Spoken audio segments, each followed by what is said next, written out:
কাছে প্রস্তাব উপস্থাপন হয়ে যাবে, আসমানের মালিক আপনার ঘর মসজিদ গুলো ধ্বংস হয় না কেন? আল্লাহ পাকের ফেরেশতা গুলো বলবে আল্লাহ আপনি জানেন, এরপরেও জিজ্ঞাসা করেন। তাহলে শুনে নেন, ওই মসজিদ গুলো চায় তাদের যারা বানিয়েছে, যারা আবাদ করেছে, যারা পরিচর্যা করেছে, যারা তাদের 5 ওয়াক্ত নামাজে গিয়ে যারা হাজিরা দিয়েছে, এই মানুষগুলোকে পুলসিরাত পার করে জান্নাতে দিতে চায়। আল্লাহ পাক ডাক দিয়ে বলবে তাদের আমল নামার কি খবর? ফেরেশতারা বলবে কিছু কিছু মানুষের আমলে কিছু গুনাহ আছে, আল্লাহ আপনি তো মাফ করেন ওয়ালা, কিছু কিছু মানুষের আমলে সওয়াব আছে।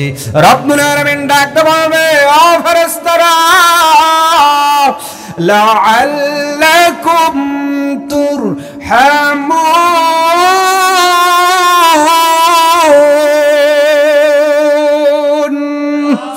ও ফেরেশতারা আশা করা যায় তারা রহম প্রাপ্ত হবে। বলো তো তারা 3টা শর্ত মেনেছে কিনা? তারা বলবে আল্লাহ তারা কিছু নামাজ কায়েম করেছে, যাকাত দিয়েছে, আর নবীজির অনুসরণের চেষ্টা করেছে। রব্বুল আলামিন ডাকতে বলবে ও ফেরেশতারা যারা দুনিয়ার জমিনে এই 3টা শর্ত মেনে আমার মসজিদের আবাদ করেছে, আজকে তাদের আমলে কিছু গুনাহ যদি থেকেও থাকে, লাআল্লাকুম তুরহামুন, আমি আল্লাহ রহম করে করুণা করে তাদের জান্নাত দিয়ে দিলাম। যাও যাও যাও যাও মসজিদের মধ্যে উঠায়া দাও, পুলসিরাত পার করে জান্নাত দিয়ে দিলাম। আমরাও চাই আগামীর দেশ হবে কোরআনের দেশ, আগামীর দেশ হবে আলেম ওলামার দেশ, আগামীর দেশ হবে আমাদের এই বাংলাদেশে কাঁধে কাঁধ মিলে বাংলাদেশি হয়ে বসবাস করার দেশ, শান্তিতে বসবাস করার দেশ। আমরা কোনো হট্টগোল চাই না, মারামারি চাই না, বাড়াবাড়ি চাই না, চোরাচুরি চাই না, ডাকাতি চাই না। আমরা চাই আমার এই জন্মভূমির দেশে আমি শান্তিতে বসবাস করব, ঠিক কিনা? কিন্তু ভারতের মুসলিমরা কিন্তু এখন তা পারছে, কথা বলে না। খবর দেখেন নাই? মসজিদ ভাঙা হচ্ছে, মাদ্রাসাগুলো বুলডোজার দিয়ে ভাঙা হচ্ছে। আচ্ছা বলেন তো, আমাদের দেশে কোনো কারণে যদি কোনো হিন্দুর উপরে কেউ আক্রমণ চালায়, এই নিয়ে পুরো বিশ্বব্যাপী খবর নিউজ হয় না? কথা বলে না। পুরো বিশ্বব্যাপী তোলপাড়, অথচ ভারতের মাটিতে মুসলমানের বড় বড় মাদ্রাসা ভাঙা হচ্ছে, মসজিদ ভাঙা হচ্ছে, এই নিয়ে কোনো খবর আমাদের দেশেও ভালো করে প্রচার করা হচ্ছে না। আল্লাহ পাক আমাদেরকে বাংলাদেশে জন্ম দিয়েছেন, আমরা বাংলাদেশি, হোক সে হিন্দু, হোক সে বৌদ্ধ, হোক সে খ্রিস্টান, আমি মানি, আমি বিশ্বাস করি। আমি যেমন জন্মসূত্রে বাংলাদেশি, আমার একজন হিন্দু ভাইও জন্মসূত্রে বাংলাদেশি, ঠিক কিনা? জোরে বলুন ঠিক কিনা? এই জন্যই তো আমরা তাদেরকে ডিমের কুসুম যেমন ভিতরে যতটা নিরাপদ থাকে, আমরা ঠিক আমার হিন্দু ভাইদের ঠিক ততটাই নিরাপত্তা দিয়ে রেখেছি, ঠিক কিনা? অ্যাজ এ বাংলাদেশি হিসেবে আমরা চাই সকলেই শান্তিতে থাকতে। আল্লাহু আকবার, লিল্লাহি তাকবীর। তার কাছে প্রস্তাব উপস্থাপন হয়ে যাবে, আসমানের মালিক আপনার ঘর মসজিদ গুলো ধ্বংস হয় না কেন? আল্লাহ পাকের ফেরেশতা গুলো বলবে আল্লাহ আপনি জানেন, এরপরেও জিজ্ঞাসা করেন। তাহলে শুনে নেন, ওই মসজিদ গুলো চায় তাদের যারা বানিয়েছে, যারা আবাদ করেছে, যারা পরিচর্যা করেছে, যারা তাদের 5 ওয়াক্ত নামাজে গিয়ে যারা হাজিরা দিয়েছে, এই মানুষগুলোকে পুলসিরাত পার করে জান্নাতে দিতে চায়। আল্লাহ পাক ডাক দিয়ে বলবে তাদের আমল নামার কি খবর? ফেরেশতারা বলবে কিছু কিছু মানুষের আমলে কিছু গুনাহ আছে, আল্লাহ আপনি তো মাফ করেন ওয়ালা, কিছু কিছু মানুষের আমলে সওয়াব আছে। রব্বুল আলামিন ডাক দিয়ে বলবে ও ফেরেশতারা লাআল্লাকুম তুরহামুন। ও ফেরেশতারা আশা করা যায় তারা রহম প্রাপ্ত হবে? বলো তো তারা তিনটা শর্ত মেনেছে কিনা? তারা বলবে আল্লাহ তারা কিছু নামাজ কায়েম করেছে, যাকাত দিয়েছে, আর নবীজির অনুসরণের চেষ্টা করেছে। রব্বুল আলামিন ডাকতে বলবে, ও ফেরেশতারা, যারা দুনিয়ার জমিনে এই তিনটা শর্ত মেনে আমার মসজিদের আবাদ করেছে, আজকে তাদের আমলে কিছু গুনাহ যদি থেকেও থাকে, লাআল্লাকুম তুরহামুন, আমি আল্লাহ রহম করে করুণা করে তাদের জান্নাত দিয়ে দিলাম। যাও যাও যাও যাও, মসজিদের মধ্যে উঠায়া দাও, পুলসিরাত পার করে জান্নাত দিয়ে দিলাম। লিল্লাহি তাকবীর, লিল্লাহি তাকবীর। আজকের এই প্রোগ্রামের বিশেষ অতিথি যাদেরকে আমরা রেখেছেন আপনারা, তার মধ্যে অন্যতম একজন জনাব অধ্যাপক শাহজাহান আলী, আমার অত্যন্ত শ্রদ্ধেয় ভাজন ব্যক্তিত্ব এবং খুবই জ্ঞানী মানুষ, খুবই আদবওয়ালা মানুষ, খুবই গুণী মানুষ। আমির বাংলাদেশ জামাতে ইসলামী উল্লাপাড়া উপজেলা শাখা এবং সাবেক উপজেলা ভাইস চেয়ারম্যান আমরা যাকে বানিয়েছিলাম, কিন্তু সঙ্গত কারণে উনি ওনার দায়িত্বটা বুঝে পান নাই, ঠিক না? মাজলুমের প্রতি পৃথিবীর কেউ না থাকলে থাকেন কে বলেন তো? জোরে বলেন, কে থাকেন? এই জন্য আল্লাহ পাক বলছেন ইন্না মাআল উসরি ইউসরা, তুমি যারা নিচে রাখো আমি আল্লাহ ইচ্ছা করলে তারে মুহূর্তের মধ্যে উপরে আনতে পারি।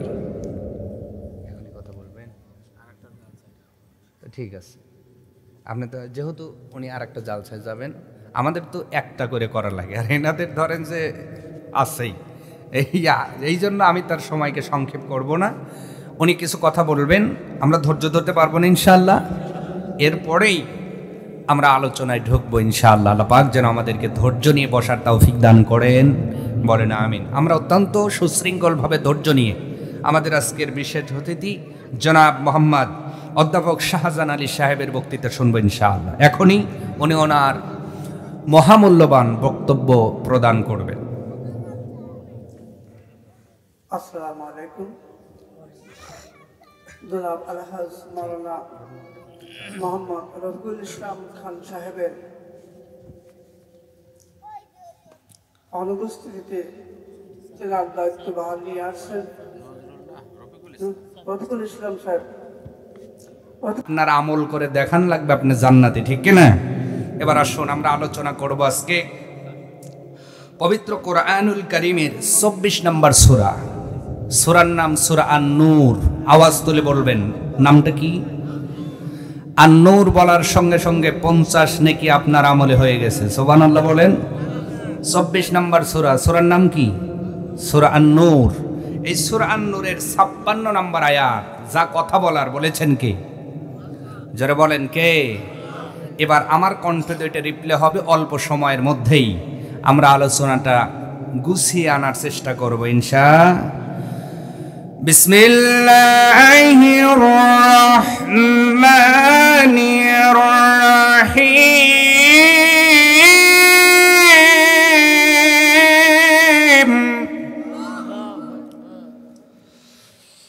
ওয়া আকিমুস সালাতা ওয়া আতুজ যাকাতা ওয়া আতিউর রাসূল লাআল্লাকুম তুরহামুন।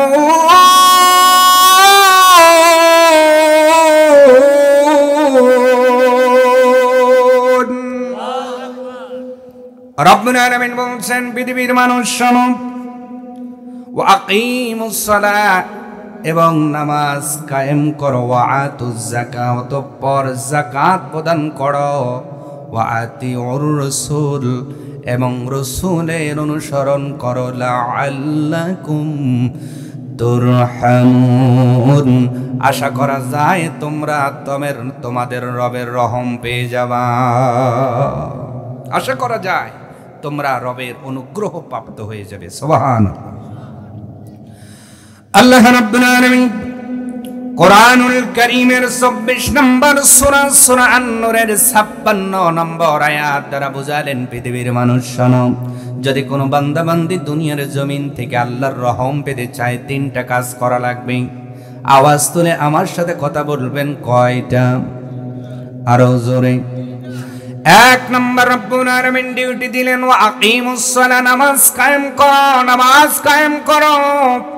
রব্বুল আলামিন শুধু এখানেই নামাজ কায়েমের কথা বলেন নাই, কোরআনুল কারীমের ৮২ থেকে ৮৩ জায়গায় রব্বুল আলামিন কোরআনুল কারীমের মধ্যে নামাজ কায়েমের কথা বলেছেন।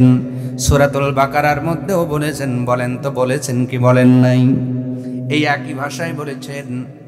রব্বুল আলামিন বলছেন, وَأَقِيمُوا الصَّلَاةَ وَآتُوا الزَّكَاةَ وَارْكَعُوا مَعَ الرَّاكِعِينَ।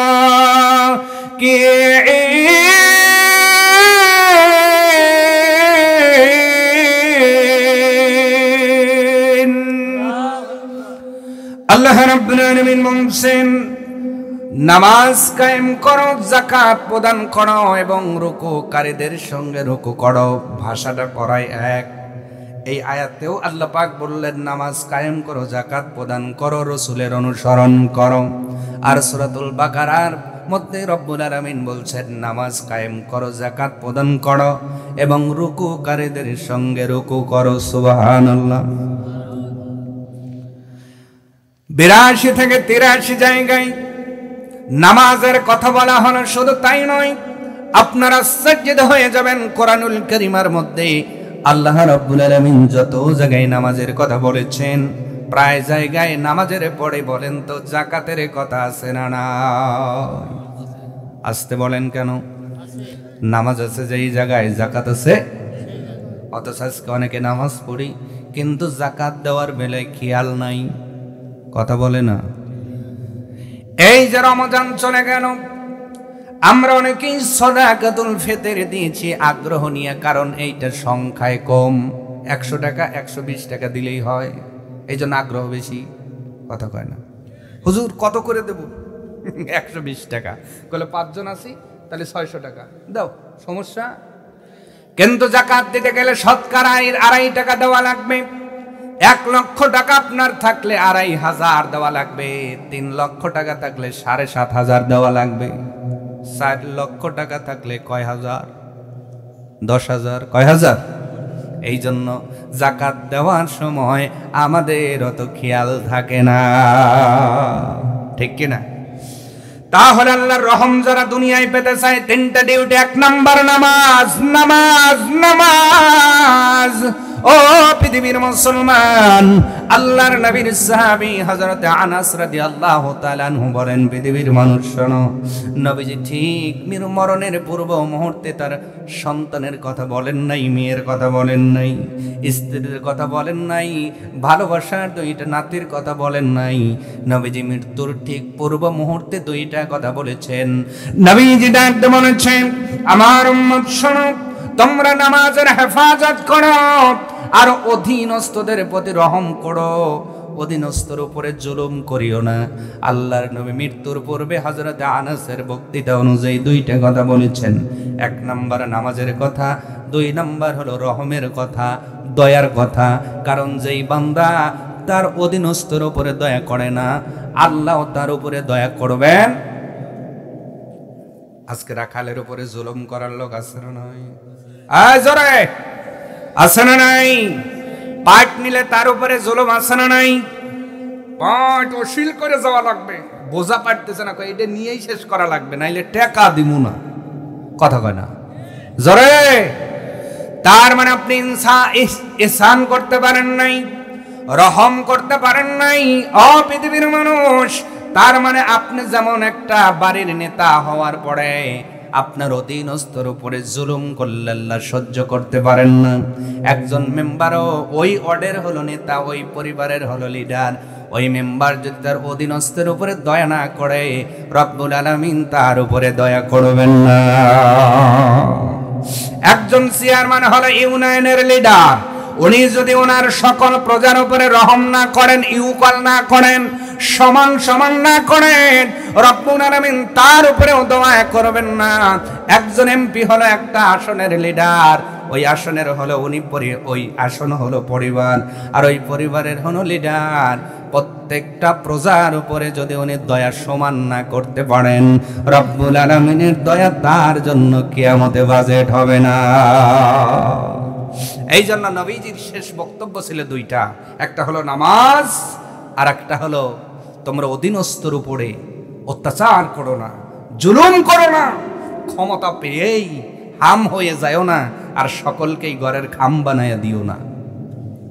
কথাটা কার? নবীজি মুহাম্মদুর রাসূলুল্লাহ সাল্লাল্লাহু। এই জন্য নামাজ লাগবে। বানাসেন আল্লাহ নামাজের পরেই দিয়েছেন ওয়াতুজ যাকাত, যাকাত প্রদান করো। নামাজ হলো শারীরিক ইবাদত, যাকাত হলো অর্থনৈতিক ইবাদত। খুব ভালো করে বুঝবেন নামাজের সঙ্গে রব্বুল আলামিন যাকাতকে কেন জুড়ে দিলেন। কোনদিন এই প্রশ্ন কি করছেন? কোনদিন আপনার মস্তিষ্কে এই চিন্তা কি উকি দিল যে দুইটা তো দুই শ্রেণীর ইবাদত, একটা হলো শারীরিক ইবাদত আর একটা হলো অর্থনৈতিক ইবাদত, আল্লাহ একটার সাথে আর একটা জুড়ে দিলেন কেন? আল্লাহ তো বলতে পারতেন নামাজ পড়ো আর রোজা রাখো, দুইটাই শারীরিক ইবাদত। দুইটাই কি ইবাদত বলেন? আমার কথা মনে হয় বোঝেন না আপনারা। দুইটাই কিসের ইবাদত? যে আল্লাহ বলতেই পারতেন বারে বারে নামাজ পড়ো রোজা রাখো, নামাজ পড়ো রোজা রাখো, কিন্তু আশ্চর্যের বিষয় হলো একটি হলো শারীরিক ইবাদত আর একটা হলো অর্থনৈতিক ইবাদত। দুইটাকে আল্লাহ প্রায় জায়গায় এক জায়গায় আনলেন কেন? কোনদিন মুসলিম হিসেবে এই চিন্তা আমাদের মাথায় উকি দিল না? কথা বলে না, দিছে কি? সম্মানিত হাজিরিন লক্ষ্য করেন, আল্লাহ নামাজের সাথে অর্থনৈতিক ইবাদত যাকাতকে জুড়ে দিলেন কেন? কারণ নামাজ নামাজ নামাজ নামাজের গুরুত্ব কম নয়। কোরআন দিয়েছে, নবীর হাদিস দিয়েছেন।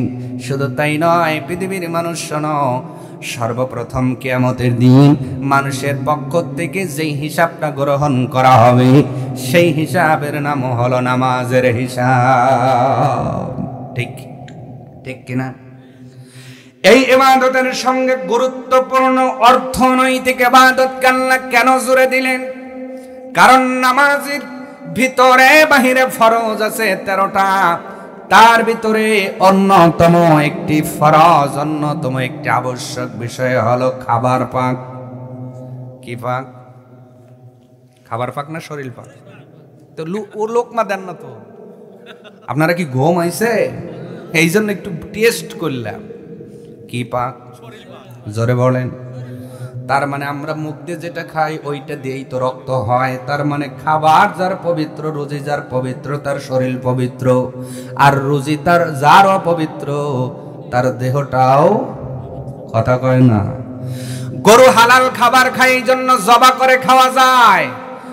কুকুর হালালও খায়, মাঝে মাঝে গু ফেলে ছাড়ে না, কথা কয় না।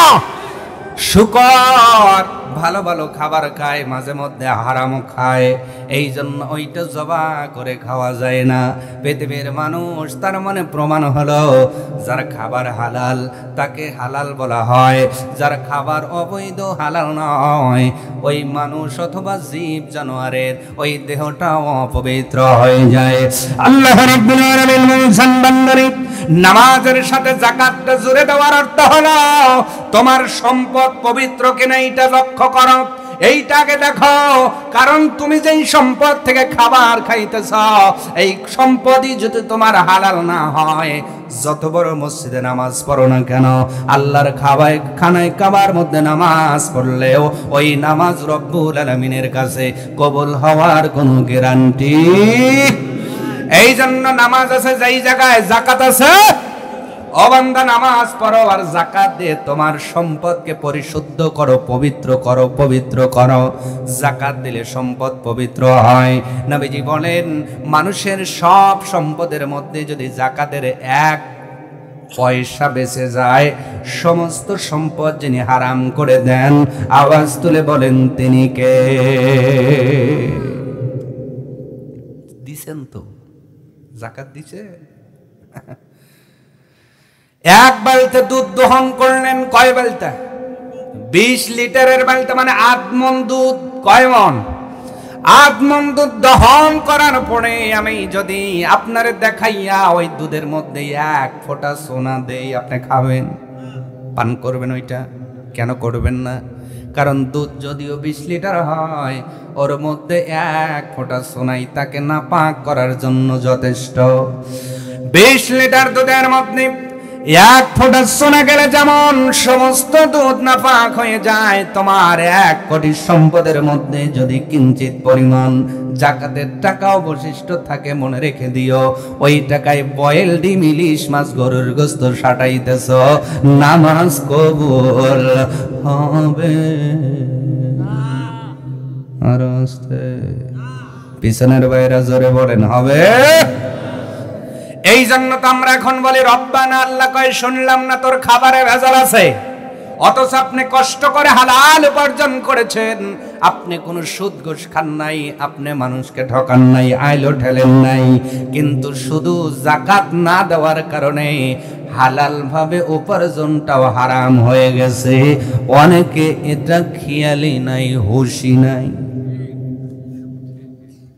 কথা কয় না, আছে না নাই? এই জন্যই আল্লাহ কয় নামাজ আছে যেই জায়গায়, যাকাত আছে। একটা হলো শারীরিক ইবাদত, আর একটা হলো অর্থনৈতিক ইবাদত।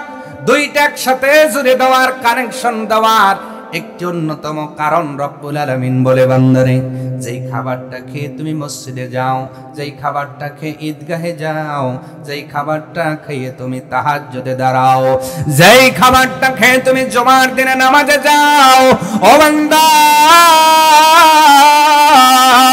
আগে চেক করে দেখো ওই খাবারটা তোমার হালাল কিনা, হালাল কিনা, হালাল কিনা। যদি হালাল হয় নামাজ কবুল হবে, হালাল না হইলে নামাজ কবুল হওয়ার কোনো গ্যারান্টি নাই। সম্মানিত হাজিরিন, এই জন্য নামাজ পড়ার পাশাপাশি সম্পদ চেক দেওয়ার দরকার আছে না নাই? এবার কত টাকা আমার ফান্ডে আছে, তাহলে যাকাত দিলে কত টাকা দেওয়া লাগবে। আবার অনেকেই তো চুরি করার কোনো লিমিটই নাই, ওরা চিন্তা করে আমি চুরি করলে আল্লাহ বুঝি দেখে না। আপনার সঠিকভাবে যদি হিসাব করে যাকাত আসে 1 লাখ টাকা, উনি 20-25 হাজার টাকা লুঙ্গি শাড়ি কিনা ক্যামেরার সামনে যাকাত দিতেছে, 75,000 মারিয়ে দিছে। কয় হাজার? কয় হাজার? আবার কেউ সঠিকভাবে যদি হিসাব করে যাকাত আসবে হলো 50 লাখ, এমন লোক বাংলাদেশে আছে না? অনেক আছে। কিন্তু উনি কি করে, 2-4-5 লাখ টাকা দিয়ে কিছু কিনা দিতেছে। ওরে বাপরে, কত বড় যাকাত দেনেওয়ালা, কিন্তু মাইরে দিছে 45 লাখ। যাকাতের টাকা মারছে কয় লাখ? তারে বোঝা গেল যে কাপড় নিচ্ছে তার চেয়ে ওই গরিব বেশি। ও তো 300-500 টাকার একটা শাড়ি নিতেছে, আর 75 লাখ টাকার গরিব। কথা কয় না রে ভাই? হিসাবটা আল্লাহর কাছে আছে না নাই? জোরে বলেন, আছে না নাই? কিরামান কাতিবিনা ইয়ালামুনা মা তাফআলুন।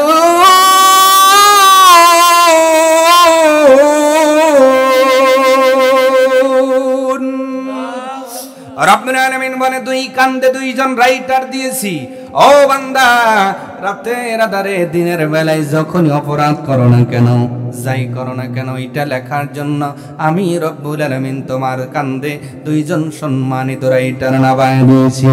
এই জন্য আল্লাহকে ফাঁকি দেওয়া যাবে না। নামাজ পড়ার পূর্বে যাকাতের হিসাব নেন, আপনার সম্পদ হালাল কিনা সেই হিসাব করেন, আপনার সম্পদের মধ্যে হারাম ঢুকলো কিনা এইটা হিসাব করেন।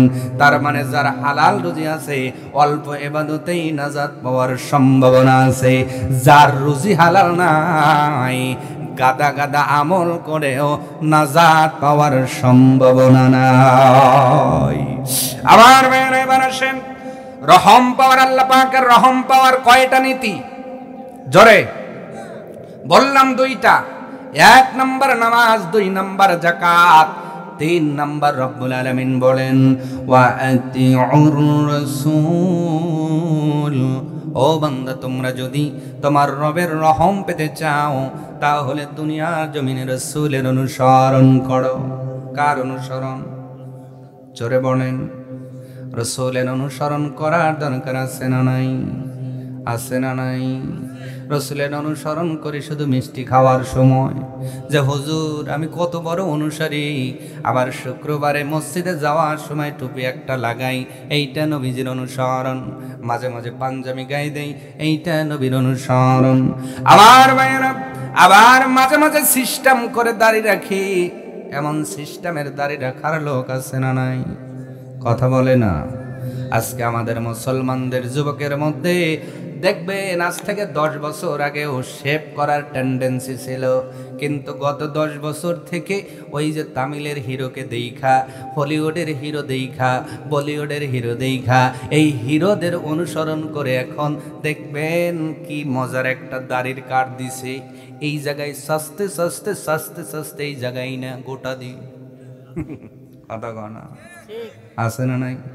আর আসলে এই সাবদারি রাখলে দেখলেও ভালো লাগবে, কিন্তু রাখবে না। ওই যে হিরোকে দেখছে যে স্টাইল, সেলুনে বৈশা কয় লাগাও, কথা কয় না, মানে বেকু লাগা দিয়ে তুলিয়া লাইতেছে।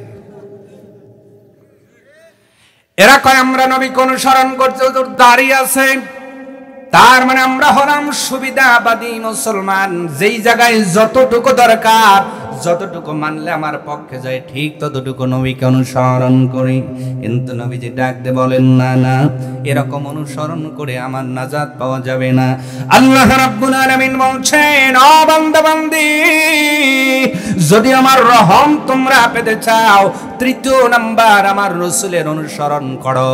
কেমন করে অনুসরণ করবে?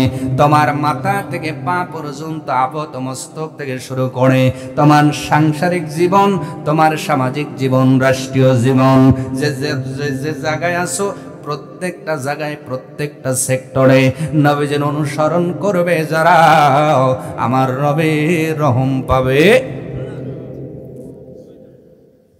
কথা কি কষ্ট হইতেছে? প্রত্যেকটা সেক্টরে নবীর অনুসরণ করে রাখবেন। নবীর শিশু জীবন কেমন ছিল?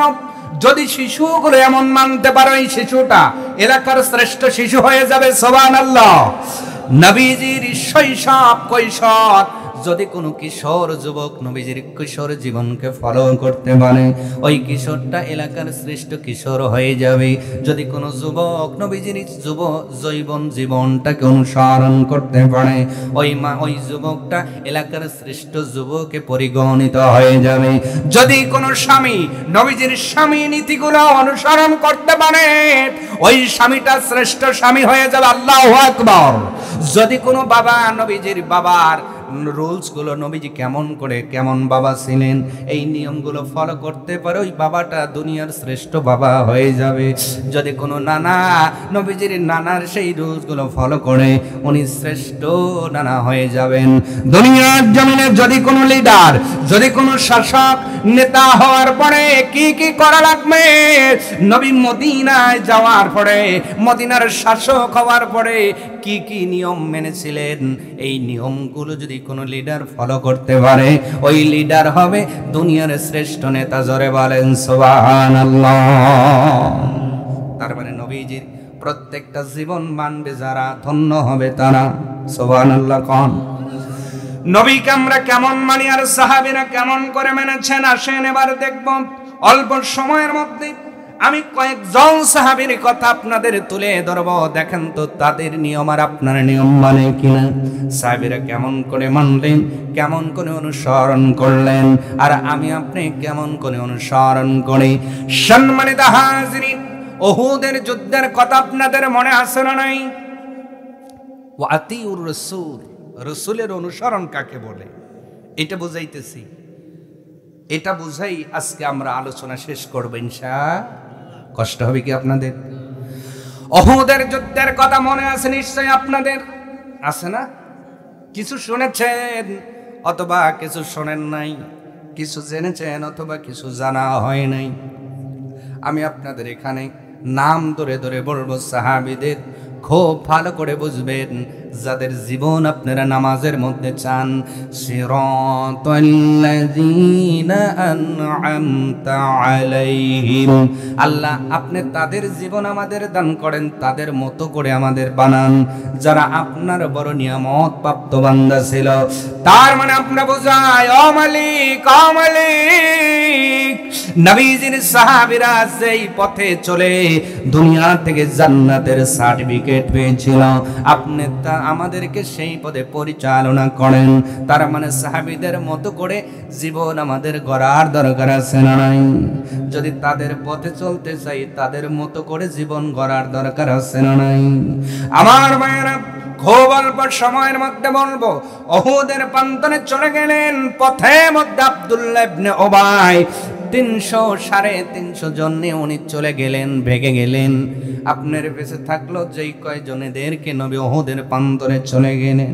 যাওয়ার পরে আব্দুল্লাহ ইবনে জুবাইরকে লিডার বানাইয়া 50 জনকে একটি গিরিপথ পাহারা দেওয়ার জন্য বললেন এই গিরিপথের মধ্যে তোমরা থাকবা।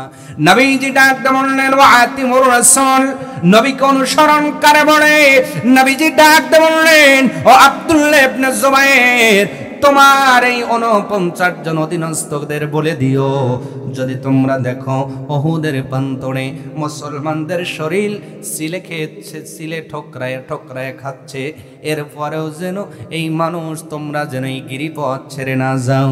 নবী কঠোর হুঁশিয়ার বাণী দিয়ে এরপরে যুদ্ধের ময়দানে চলে গেলেন। এক পর্যায়ে যুদ্ধ শুরু হয়ে গেল। মুসলমানদের ইমানের তেজের কাছে, বলের কাছে তারা পরাস্ত হয়ে যখন পিছু হেঁটা শুরু করলো, গনিমতের মাল মুসলমানরা আহরণ করা শুরু করলো। আব্দুল্লাহ ইবনে জুবাইর অধীনে যারা গিরিপথের মধ্যে ছিলেন, সাহাবীগুলো চিন্তা করলো, যারা ঘুরতেছে সবগুলো বুঝি তাদের হয়ে যাবে, আমরা আর চান্স মিস করে করব কি? তারাও আব্দুল্লাহ ইবনে জুবাইরের কথা অমান্য করে তারাও গিরিপথ সুরক্ষায় ছিল, ওই ডিউটি বাদ দিয়া উহুদের প্রান্তরে গনিমতের মাল আহরণ করা শুরু করলেন। আওয়াজ তুলে বলা যাবে কি নাউজুবিল্লাহ? সব ঠিক ছিল উহুদের প্রান্তরে, শুধু নবীজির একটি হুকুম অমান্য করে কিছু সাহাবী সম্পদের আশায়, কারণ ঈমানটা এখনো অনেকেরই পরিপক্ক হয়, কথা বলে না হয়।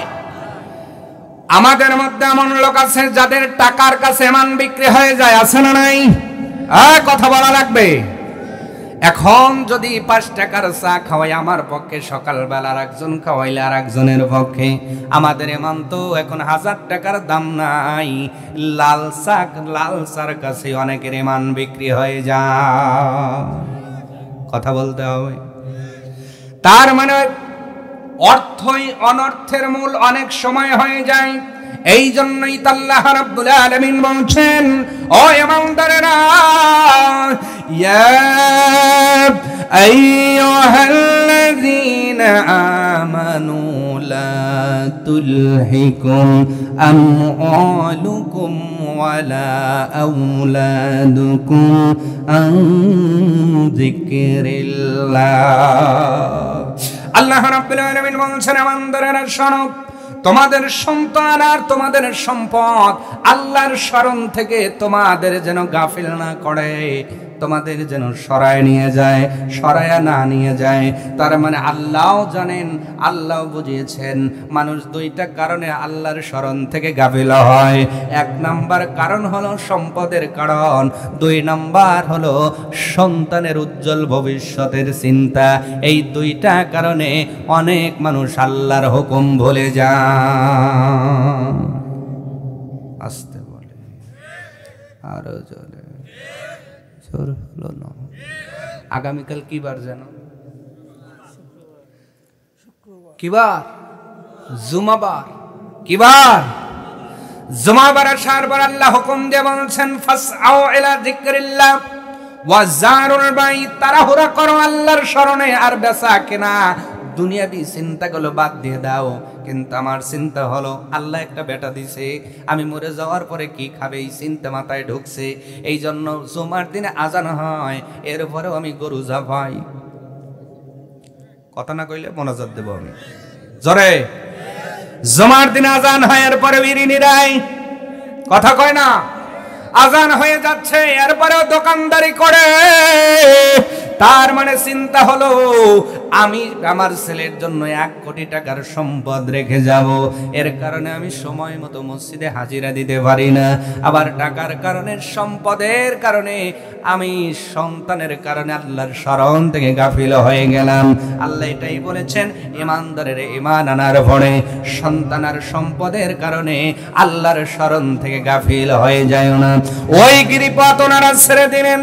দেওয়ার পরে গনিমতের মাল যখন দুনিয়ার সম্পদ আহরণ করার চিন্তা করলেন, হযরতে খালিদ বিন ওলীদ তখন ঈমান আনেন নাই। কুরাইশদের সাথে করে গিরিপথ দিয়ে যখন অতর্কিত হামলা চালালেন, মুহূর্তের ভিতরে উহুদের প্রান্তরের মোড়টা ঘুরে গেল। বিজয়ী মুসলমানদের উপরে অতর্কিত হামলা করার কারণে একজন নয়, 2 জন নয়, 70 জন তাজা পান উহুদের প্রান্তরে ঝরে পড়েছিল। ওয়াতিউর রাসূল, রাসূলের অনুসরণ করো। শুধু একটা হুকুম মানে নাই, 70 জন সাহাবী উহুদের প্রান্তরে জীবন দিলেন। জেতা ম্যাচ হারা বোঝে? আপনারা তো ম্যাচ বোঝেন না, আপনারা 22 বোঝেন।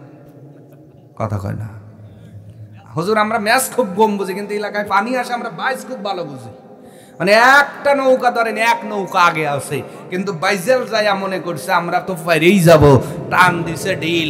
যখন নৌকা হইছে চলো, পিছনের নৌকা দেখবেন অতর্কিত ভাবে একটু জোরে টান দিয়ে যখন সামনে যায়, কয় জেতা বাইজ হারিয়ে গেছে।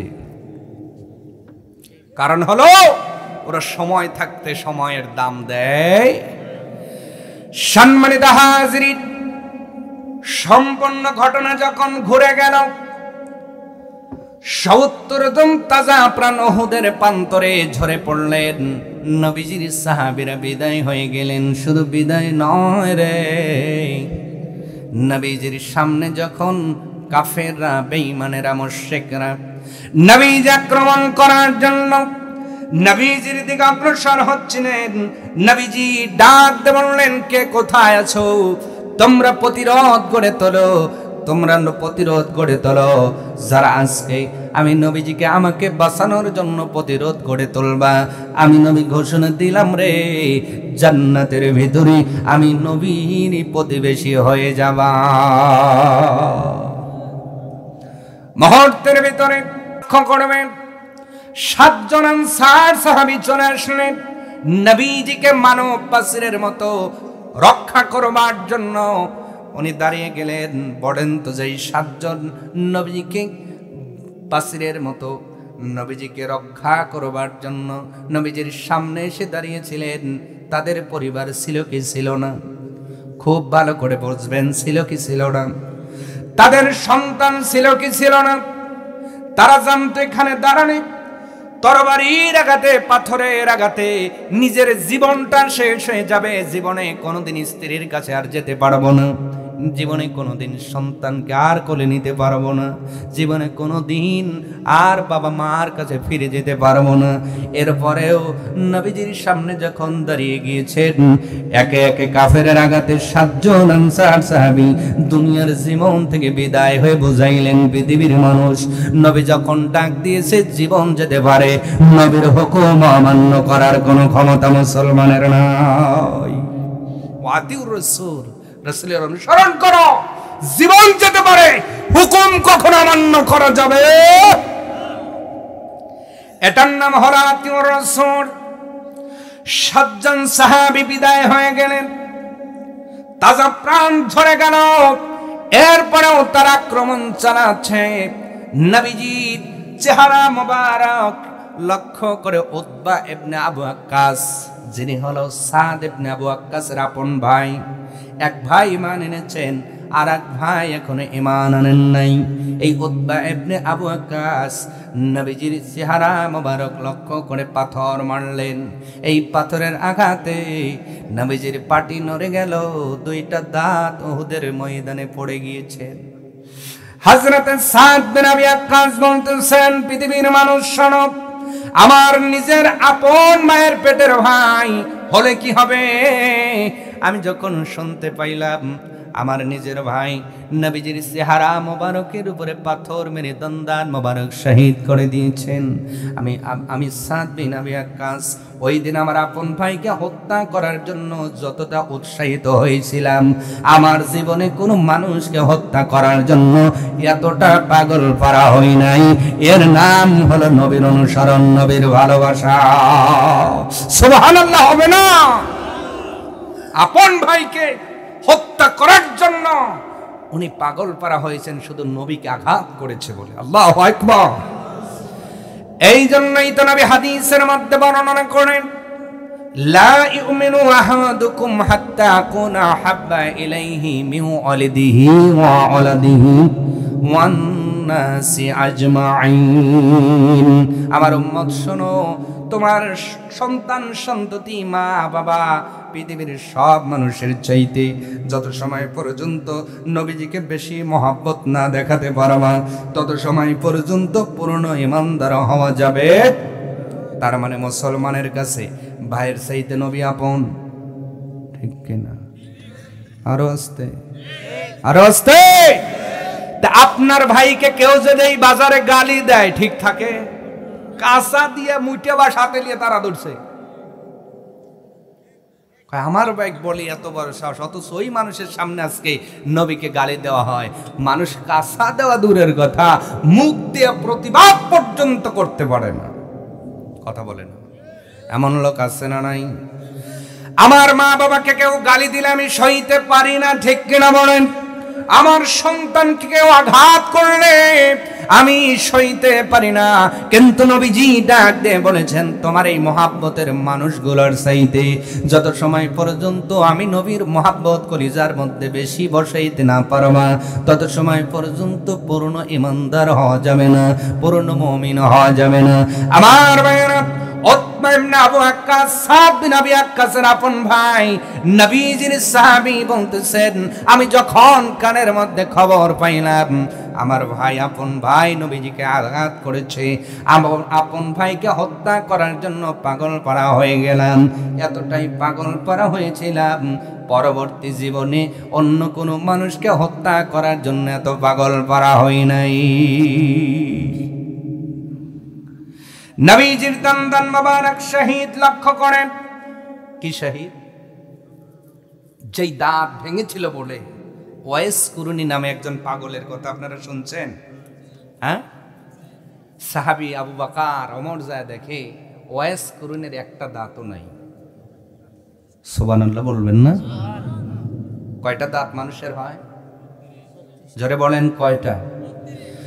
32টা দাঁতের একটা দাঁতও তারা নাই। জুব্বাস দিতে যায় দেখে একটা দাঁতও তার নাই। আবু বকর ওমর ডাক দিয়ে বলছে, ওয়াইস কুরুনি দাঁতগুলো কি পোকায় খাইছে? ওয়াইস কুরুনি ডাক দিয়ে বলছেন, আবু বকর ওমর তোমরা এমন নবীর কাছেই থাকলা, নবীর সাথেই থাকলা, আর আমি নবীকে কোনোদিন চোখে দেখি নাই, নবীর সাথে এক ওয়াক্ত নামাজও পড়তে পারি নাই, আর তোমরা নবীর সাথেই থাকলা, নবীর সাথেই নামাজ আদায় করলা, তোমরা সবাই থাকলে এখনো দেখি তোমাদের মুখে দাঁত দেখা যায়। আমি ওয়াইস কুরুনি আমার 2টা দাঁত ভাঙার পরে মনে হলো আরে নবীর মনে হয় এই 2টা দাঁত ভাঙে নাই, এই পাশের 2টা ভাঙছে, 2টাও ভেঙে ফেললাম। পারবেন? পাথর দিয়ে নিজের দাঁত ভাঙতে পারবেন? কথা বলে না। পারবেন? ওয়াইস কুরুনি পেরেছে। এই জন্য নবীজি তার প্রতিদান দিয়ে গেছেন, নিজের শরীরের জুব্বা মুবারক ওয়াইস কুরুনের নামই ওয়াকফ করে দিয়েছে। আরো জোরে বলেন। যেই জুব্বাটা পাওয়ার জন্য সাহাবা আজমাইন গুলো লালাইতেছিল। সুবহানাল্লাহ বলবেন না? নবীজির অনুসরণ কারে বলে? নবীর মহাব্বত ভালোবাসা কারে বলে? 2টা দাঁত উহুদের প্রান্তরে শাহাদাত বরণ করলেন, পড়ে গেলেন, ঠোঁট ফেটে ফিলকি দিয়ে দিয়ে রক্ত বের হচ্ছে। নবী তাকায় দেখেন রে, নবীজির রক্ত যেই জায়গায় পড়ে ওই জায়গায় হা করে একজন সাহাবী মুখ লাগিয়েছেন। সাহাবীটার নাম হলো মালিক ইবনে সিনান রাদিয়াল্লাহু তাআলা। নবীজির নিচের দিকে নজর করে তাকা দেখে মালিক ইবনে সিনান হা করে আছে, রক্তগুলো ফিলকি দিয়ে দিয়ে মালিক ইবনে সিনানের মুখে পড়তেছেন। নবীজি ডাক দিয়ে বললেন, মালিক ইবনে সিনান রে, আমার রক্ত পান করলি না জাহান্নামের আগুন হারাম করলি? আমি নবীজির রক্ত যেই শরীরে বয় ওই শরীরের জন্য আল্লাহ জাহান্নাম হারাম করে দিয়েছে। আমার নবী দাঁত নাই, রক্ত মাখা মুখ নিয়ে সাহাবীদের ডাক দিয়ে বললেন, ও সাহাবীরা তোমরা শোনো, এই মুহূর্তে মালিক ইবনে সিনান নিজের জন্য জাহান্নাম হারাম করে নিয়েছে। কিয়ামতের দিন আমার এই মালিক ইবনে সিনানের জন্য জাহান্নাম হারাম হয়ে যাবে। নবীজির মাহাব্বত মালিক ইবনে সিনানও দেখিয়েছেন। সুবহানাল্লাহ বলে। সম্মানিত ভাইয়েরা, এখানেই শেষ নয়। নবীজির অনুসরণ করে বনে জীবন দিল 7 জন। আবার আপনার নিজের ভাইকে হত্যা করার জন্য খুঁজতেছেন নবীজির ভালোবাসায়, নবীজির অনুসরণে। আর একজন মালিক ইবনে সিনান নবীজির রক্ত পান করে জাহান্নাম হারাম করে নিলেন। ইতিমধ্যেই কুরাইশদের মধ্যে একজন পালোয়ান, নাম হলো ইবনে কুমাইয়া। ইবনে কুমাইয়ার সবচেয়ে বড় পালোয়ান, শক্তিশালী পুরুষ। উনি এত জোরে নবীজিকে আঘাত করেছেন, আঘাত করার কারণে লোহার হেলমেট থেকে 2 টুকরা লোহা নবীর মাথার মধ্যে গেঁথে গিয়েছেন। আওয়াজ তুলে বলা যাবে কি নাউজুবিল্লাহ? যেই নবী ইচ্ছা করলে আরামের জীবন পার করতে পারতেন, ঠিক কিনা বলেন? কষ্ট হচ্ছে আপনাদের? মোনাজাত দিব নাকি? সম্মানিত হাজিরিন, নবী ইচ্ছা করলে সুখের জীবন পার করতে পারতেন কি পারতেন না? নবীজি নিজেই বলেছেন, আমার সাহাবীরা শোনো, আমি নবী যদি চাইতাম উহুদ পাহাড় সোনা হয়ে আমি নবী আমার পিছন পিছন ছুটে বেড়াইতো। যত খুশি স্বর্ণ নিতে পারতাম, আমি সোনার খাট বানাতে পারতাম, সোনার অল শোকেস বানাতে পারতাম, স্বর্ণ দিয়ে আমি ফ্যান ডিজাইন করতে পারতাম, স্বর্ণ দিয়ে বাড়ি আমি রাঙ্গাইতে পারতাম। আমি ইচ্ছা করলে আরামের জীবন জিন্দেগি আমি নবী চলমান রাখতে পারতাম, বহমান রাখতে পারতাম। আমি আমার জীবনটাকে আরামের জীবন বানাইতে পারতাম। কিন্তু আমি আরামের জীবন চাই না। আরাম ছেড়ে দিয়া রাত্রে দাঁড়িয়ে দাঁড়িয়ে নামাজ পড়ে নবীজিও আল্লাহর শুকরকারী বান্দা হয়ে গেছে। সুবহানাল্লাহ। নবীজির মতো মানুষ যার আমলে কোনো গুনাহ নাই, ওই নবীজি রাত্রে দাঁড়িয়ে দাঁড়িয়ে নামাজ পড়েছেন। সুবহানাল্লাহ হবে না? আম্মা জান আয়েশা বলেন, মাঝে মধ্যে আমি দেখতাম নবীজির পায়ের গিরা দাঁড়িয়ে থাকার জন্য ফুলে যেত। ও বাংলাদেশের মুসলমান, সরভাটবেড়ার মুসলমান, যেই নবীর আমলে কোনো গুনাহ ছিল না, ওই নবীকে রাত ভর দাঁড়িয়ে নামাজ পড়ার কোনো দরকার ছিল নাকি? কথা বলে না? আম্মা জান আয়েশা যখন বলেছিলেন, নবী গো, আপনি তো মাসুম, আপনার আমলে গুনাহ নাই, আপনি কেন সারা রাত দাঁড়িয়ে আল্লাহর ইবাদত করেন? নবীজি ডাক দিয়ে বলেছিলেন, আয়েশা রে, আমি কি আমার রবের শুকরকারী বান্দা হব না? তার মানে নবী বুঝাইলেন, যেই মানুষগুলো আল্লাহর সামনে বেশি দাঁড়িয়ে থাকে, সেজদায় সময় কাটায়, রুকুর মধ্যে সময় কাটায়, ওই মানুষটা রবের সবচেয়ে শুকরকারী বান্দা হয়ে যায়। এই জন্য বেশি বেশি সিজদা করার দরকার আছে না নাই? নামাজের দরকার আছে না নাই? সম্মানিত হাজিরিন, ইবনে কুমাইয়া কুরাইশদের সবচেয়ে বড় পালোয়ান। একটা আঘাতের কারণে লোহার 2টা হেলমেট নবীজির মাথায় লেগে গিয়েছেন। নবীজি যখন গর্তের মধ্যে পড়ে গেলেন, শয়তান মানুষের রূপ ধরে উহুদের প্রান্তরে আওয়াজ করে বলল, মুহাম্মদ ইবনে আব্দুল্লাহ বিদায় হয়ে গেছেন। এই কথা শোনার পরে কুরাইশদের শক্তি বেড়ে গেল, মুসলমানরা মানসিকভাবে একটু নরমাল হয়ে গেলেন। যুদ্ধে মুসলমানদের পক্ষ থেকে কুরাইশদের পক্ষে চলে যাওয়া শুরু করলো। ও পৃথিবীর মুসলমান, তার মানে নবীজির ওই একটা হুকুম, একটা অনুগত্য ছাড়ার কারণে জেতা যুদ্ধ মুসলমানরা হেরে গিয়েছিল, ঠিক কিনা বলে? আমার ভাইয়েরা, এক পর্যায়ে তাকে তোলা হলো আপনার এর থেকে। 7 দিন আমি এক কাজ বনেন গর্তের ভিতরে আমি নবীকে দেখলাম। নবীজিকে যখন আমি তুললাম, আমি বলে দিলাম নবীজি মরেন নাই, ইন্তেকাল করেন নাই, রহমাতুল লিল আলামিন এখনো পৃথিবীতে আমাদের সাথে জিন্দা। কিন্তু নবীজির হেলমেট ভেঙে মাথার মধ্যে ঢুকে গিয়েছেন। যেই শরীরের উপরে মশা মাছি পর্যন্ত বসা রব্বুল আলামিন হারাম করে দিয়েছিলেন, ওই শরীরের মধ্যে লোহার 2 টুকরা হেলমেট ঢুকে গিয়েছিল, মাথা যন্ত্রণায় ফেটে যাচ্ছে। নবীজি ডাকতে বলছেন, কে আছো? আমার এই মাথা থেকে লোহার 2টা কড়াটা বের করতে পারো? সকলেই চেষ্টা করলেন, পারলেন না। এমন সময় আব্দুল্লাহ ইবনে ওবায়দা রাদিয়াল্লাহু তাআলা আন, নাম কি বুঝতেছেন কথা? নাম কি? আব্দুল্লাহ ইবনে ওবায়দা। মনে রাখবেন, যেই 10 জন সাহাবী দুনিয়া থেকে জান্নাতের সার্টিফিকেট পেয়েছিলেন, 10ম নাম্বার যেই নাম, এইটাই হলো আব্দুল্লাহ ইবনে ওবায়দা ইবনে জাররা রাদিয়াল্লাহু তাআলা আন। 10 নাম্বার যার নামটা জান্নাতের সার্টিফিকেটের কাতারে, সুবহানাল্লাহ। এই মানুষটা দূর থেকে এসে বললেন, দেখি তো আমি চেষ্টা করি। সবাই বলছে আমরা চেষ্টা করে পারলাম না। আবু উবাইদা ইবনে জাররা ডাক দিয়ে বলছেন, তোমরা কি চেষ্টা করেছো যে বের করতে পারলা না? এই বলে আবু উবাইদা ইবনে জাররা উনি হাত দিয়ে চেষ্টা করলেন না, দড়ি দিয়ে চেষ্টা করলেন না। ও পৃথিবীর মানুষ, যেই এই দাঁত দিয়ে তুমি কত হাড়ের মধ্যে কামড় লাগাও, কত হাড়টা সুচে সুচে দাঁত দিয়ে চাবিয়ে চাবিয়ে খাও। আবু উবাইদা ইবনে জাররা নিজের মুখের মধ্যে সেই দাঁতগুলো দিয়েই কড়াটা যখন শক্ত করে ধরে টান দেন, কিন্তু বের হয় না রে। নবীজি যেন যন্ত্রণায় ছটফট করতেছেন। আবু উবাইদা ইবনে জাররা বলেন, হে পৃথিবীর মানুষ, কামড় দিয়েছি, দাঁত চলে যেতে পারে, এই কড়া কখনো আমি আবু উবাইদা ছেড়ে দিব না। শরীরের সবটুকু শক্তি দাঁতের মধ্যে আনার মতো করে যখন উনি হেঁচকে একটা টান দিয়েছেন, কড়া 2টা বের হয়েছেন। কিন্তু আবু উবাইদা ইবনে জাররা লক্ষ্য করে দেখলেন, নবীজির যেমন 2টা দাঁত উহুদের প্রান্তরে শহীদ হয়ে গিয়েছিল, কড়া 2টা বের হয়েছে ঠিক, কিন্তু আবু উবাইদা ইবনে জাররা 2টা দাঁত উহুদের প্রান্তরে শহীদ হয়ে গেছে।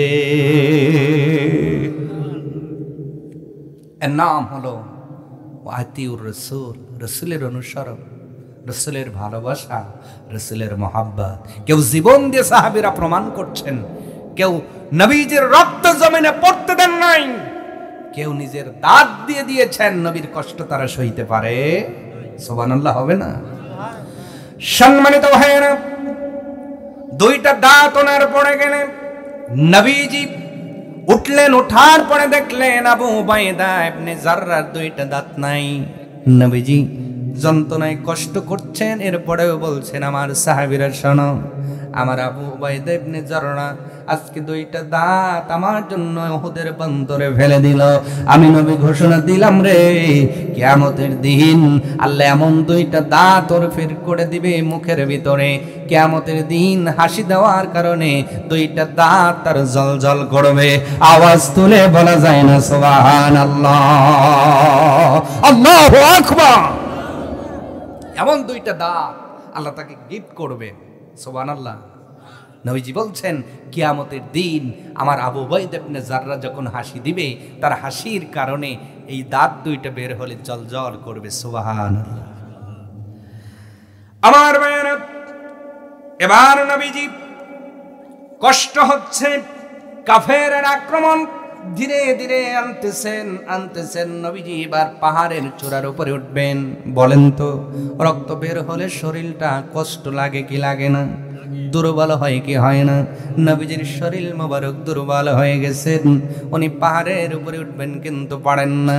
ও ভাই, বলেন তো, এক জায়গায় উঠতে চাইলে আমরা যদি না পারি, অনেক সময় টুল দরকার হয়, চেয়ার দরকার হয়, হয় না? চেয়ার উপর দাঁড়াইয়া টুলের উপর দাঁড়ায় এরপরে আমরা উঠি। নবীজি উঠবেন কিন্তু পারেন না। এমন সময় আবু তালহা ডাক দিয়ে বলছেন, নবী গো, এখানে তো টুল নাই, আমি আপনার জন্য টুল হয়ে গেলাম, আমার পিঠের উপরে পা দিয়ে আপনি পাহাড়ে ওঠেন। নবী গো, আপনি বেঁচে থাকেন, আমি তালহা মারা গেলে সমস্যা নাই, জীবন দেব, আপনার নবীকে অসম্মানী হতে দিব না। আরো জোরে। টুল হলেন কেমনে? দুই হাত দুই পা দিয়া উনি টুলের মতো হলেন। নবীজি তার উপরে দাঁড়িয়ে পাহাড়ের উপরে উঠলেন। সুবহানাল্লাহ। কিতাবের মধ্যে নবীকে রক্ষা করতে যাইয়া আবু তালহা তরবারির সামনে নিজে ঢাল হিসেবে নিজের হাত যখন পেতে দিয়েছিলেন, কাফের রাঙ্গা তরবারির আঘাতে আবু তালহার সব আঙ্গুলগুলো পড়ে গেল। যেমন করে আপনারা নরম জিনিস চাকু দিয়ে কাটেন, ঠিক তেমন করে 5-4টা আঙ্গুল পড়ে গেল। আবু তালহা রাগ করেন নাই, শুধু বলছেন আহসান আহসান, উত্তম উত্তম। নবীজি ডাকতে বললেন, আবু তালহা রে, তুমি যদি এই মুহূর্তে হাসান হাসান না পড়ে বিসমিল্লাহ শরীফ পড়তে পারতা, তোমার জন্য রব্বুল আলামিন আসমান থেকে ফেরেশতা নাজিল করে দিত। ও আবু তালহা শোনো, যুদ্ধের ময়দানে শহীদের আপনার শহীদের বর্ণনা, হামজার বর্ণনা শুনেছেন, নবীর চাচার বর্ণনা শুনেছেন, যার গোসল ফেরেশতারা আসমানের মধ্যে দিয়েছিলেন। নবী ডাক দিয়ে বলেন, আবু তালহা রে, তুমি যদি হাসান না বলে বিসমিল্লাহ বলতা, তোমাকে সহ জিন্দা সহ জীবিত অবস্থায় ফেরেশতাগুলো নিয়ে আসমানের দিকে উঠে যেত। কাফেররা দেখতো এমনকি তোমাকে নিয়ে ফেরেশতা প্রথম আসমানে প্রবেশ করত। বলেন সুবহানাল্লাহ। আবু তালহার শরীরের মধ্যে নবীকে রক্ষা করতে যায় একজন সাহাবী বলছেন 70টার উপরে আঘাত লেগেছিল, এরপরেও নবীর সঙ্গ ছেড়ে দেন নাই। কয়টা 70টা আঘাত খেয়েছে, কিন্তু এরপরেও নবীজির সঙ্গ ছেড়ে দেন না। এর নাম হলো আতিউর রাসূল, রাসূলের অনুসরণ, রাসূলের ভালোবাসা। সুবহানাল্লাহ বলবেন না? সম্মানিত হাজিরিন, আর একজন সাহাবীর কথা বলেই আজকের এই বুঝটা আমাদের শেষ হয়ে যাবে।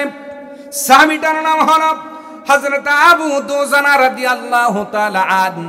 আবু দুজানা দেখলেন নবীজি পাহাড়ের চূড়ার উপরে উঠে গিয়েছেন, এরপরেও কাফেরের বাচ্চাগুলো নবীকে লক্ষ্য করে তীর নিক্ষেপ করা শুরু করে দিয়েছে, বল্লম বর্ম নিক্ষেপ করা শুরু করেছে।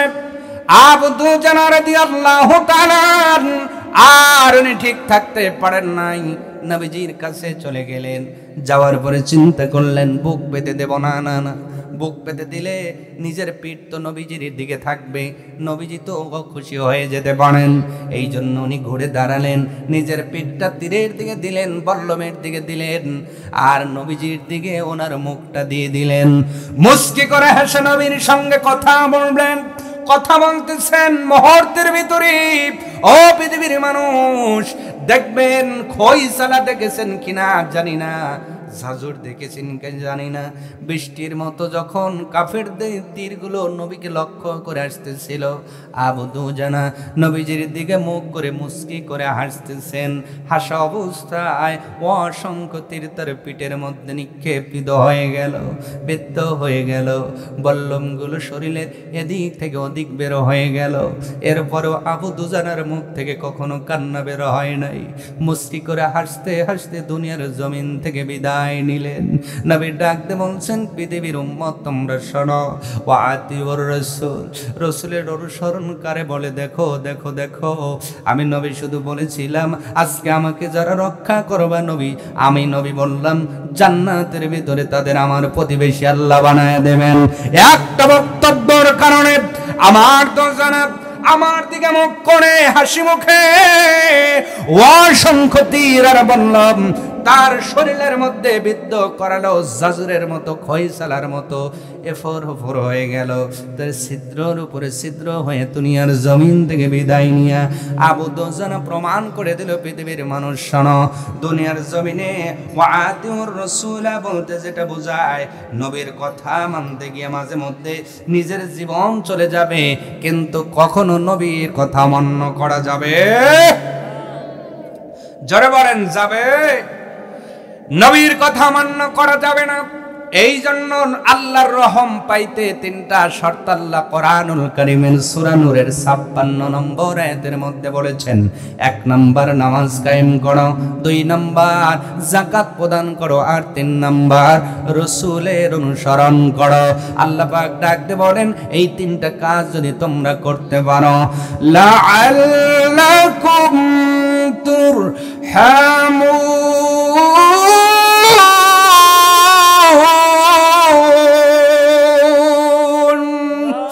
রব্বুল আলামিন বলছেন এই তিনটা কাজ যদি সঠিকভাবে তোমরা করতে পারো, আশা করা যায় তোমরা তোমার রবের রহম প্রাপ্ত হয়ে যাবা। ও পৃথিবীর মানুষ, যেমন রহম প্রাপ্ত হয়েছিলেন সাহাবা আজমাইন। এই কথাগুলো বলার অর্থ হলো আমরা সাহাবীদের মতো করে নামাজ কায়েম করতে চাই, তাদের মতো করে যাকাত দিয়া নিজের সম্পদকে পরিশুদ্ধ বানাতে চাই। 3 নাম্বার সাহাবীদের মতো করে নবীর অনুসরণ করতে চাই। শুধু পায়েস খাবো না, মিষ্টি খাবো না, শুধু সুবিধা মতো দাঁড়িয়ে রাখবো না, শুধু মাঝে মধ্যে টুপি মাথায় দিয়ে নবীর অনুসরণ দেখাবো না, শুধু জুব্বা পরে নবীর সুন্নত মানবো না, শুধু আমার পরিবারের মধ্যে মাঝে মাঝে মিলাদ পড়ায়া নবীর সুন্নত মানবো না। নবীর সুন্নত মানতে হলে আল্লাহ রাব্বুল আলামিন যেমন করে বলেছেন, নবী যেমন করে শিখিয়েছেন, আর এই শিক্ষা নিয়ে সাহাবা আজমাইন যেমন করে মেনেছেন, পালন করেছেন, এমন করেই পালন করে আমরাও সাহাবীদের মতো করে জান্নাতে যেতে চাই। কে কে রাজি আছেন? 2টা হাত তুলে আমার আল্লাহরে দেখাবো। লিল্লাহি তাকবীর। টান টান, পিঠ সহ টান, পিঠ সহ করছেন। একটু ঝাঁকি দেন তো, ঝাঁকি ঝাঁকি। আরে পিঠ সহ ঝাঁকি দেন না কেন? মাজা তো ধরছে, আমি বুঝছি তো। হ্যাঁ, আবার যখন কয়েন না যে হুজুর ড্যান্স জায়েজ করে দিছে। তুলছেন হাত নামায় কনা আমিন, আরো জোরে কনা আমিন। এইবার 1 নম্বরে নামাজ কায়েম করা। ওয়াজ তো করলাম, এইবার একটু সাক্ষ্য রেখে দেই। দেব ফজরের নামাজ থেকে কে কে নামাজ কায়েম করবেন দেখি রহম প্রাপ্ত করা হবে, তারা হাত দেখান। এই ফজর থেকে যারা নামাজ পড়বেন টান টান।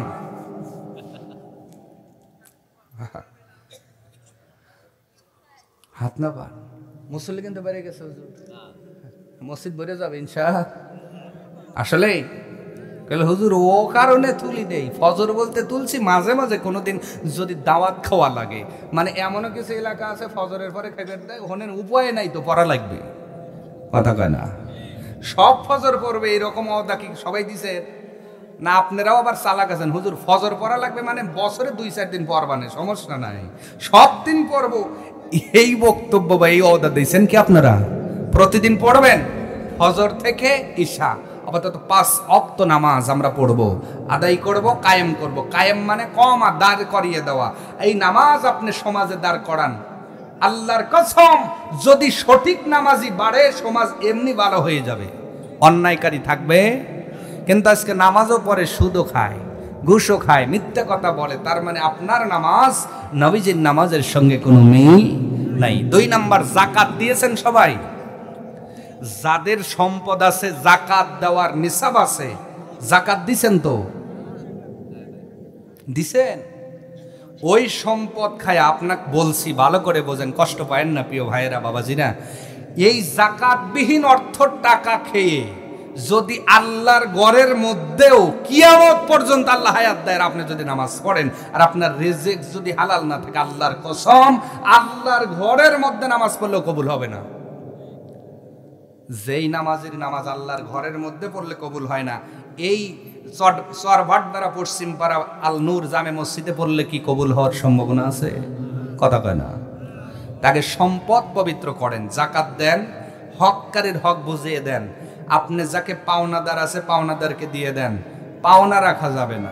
অনেকে পাওনাদার আছে না, বলে হুজুর পাওনাদার আছে মানে কি? আমি কোনো ঋণই নাই, কিন্তু বোনের জমি ফাঁকি দিয়ে বসে রয়েছি। কথা কয় না। এর চাইতে বড় পাওনার হতে পারে? আপন বোনকে যে ফাঁকি দেয়, এর চেয়ে বড় ফাঁকিবাজ হতে পারে? কথা কয় না। আপন ভাইকে ফাঁকি দেওয়ার লোক আছে না নাই? তো এরকম ফাঁকি আমরা দিব না। 3 নাম্বার, নবীজির অনুসরণ করব, লাআল্লাকুম তুরহামুন। নবীর অনুসরণ করব কেমন করে? কারা কারা অনুসরণ করবেন এইবার আরেকটাবার হাত দেখান। লিল্লাহি তাকবীর। তো সবাই তো মাশাআল্লাহ, আমরা জান্নাতে যাব, আমরা রহমপ্রাপ্ত হব। তা নবীজির সব অনুসরণ তার সাহাবীদের মতো করে এখন যদি বলি রক্ত দেন, জীবন দেন, তীর খান, সম্ভব কি? সম্ভব না। তা নবীজির একটি বক্তব্য আপনাদের মাঝে দিচ্ছি, দেখি তো অনুসরণ হয় কিনা। নবী বলছেন, মাম বানা লিল্লাহি মসজিদান বানাল্লাহু লাহু বাইতান ফিল জান্নাহ।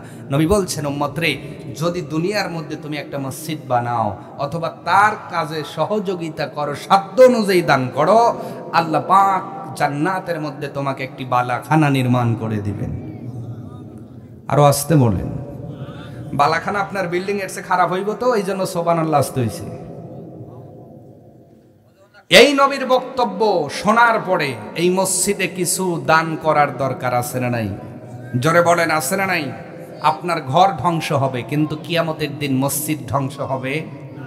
কি মনে হয় আপনাদের? বিশ্বাস হয় না? হাদিসে কুদুসির কথা 2 মিনিটে বলছি, ভালো করে বোঝেন। হাদিসি কুদুসি অর্থ হলো যেই হাদিসের মধ্যে আল্লাহ পাকের কথা আছে। কার কথা? ডাইরেক্ট আল্লাহর কথা নবী বলেছেন, এইটা হলো হাদিসে কুদুসি। সুবহানাল্লাহ। এমন একটা হাদিসের মধ্যে আল্লাহ পাক বলছেন কিয়ামতের দিন সব কিছু ধ্বংস হয়ে যাবে। শুনতেছেন আমাকে? বুঝেন? শোনেন। আল্লাহ রাব্বুল আলামিন বলবেন, কুল্লু মান আলাইহা ফানি ওয়া ইয়াবকা ওয়াজহু রাব্বিকা যুল জালালি ওয়াল ইকরাম। আল্লাহ রাব্বুল আলামিন বলছেন, কিয়ামতের দিন সব কিছু ধ্বংস হয়ে যাবে। আকাশ, গ্রহ, নক্ষত্র কিছুই থাকবে না, জমিনও থাকবে না, সব কিছু ধ্বংস। এই আকর্ষণ, অবিকর্ষণ কিছুই থাকবে না। গ্রহ, উপগ্রহ, গ্যালাক্সি, ব্ল্যাক হোল সব একাকার হয়ে যাবে। আল্লাহ পাক বলবেন, ফেরেশতারা, আমাকে শুনতেছেন আপনারা? এই ওখানে কথা কিসের?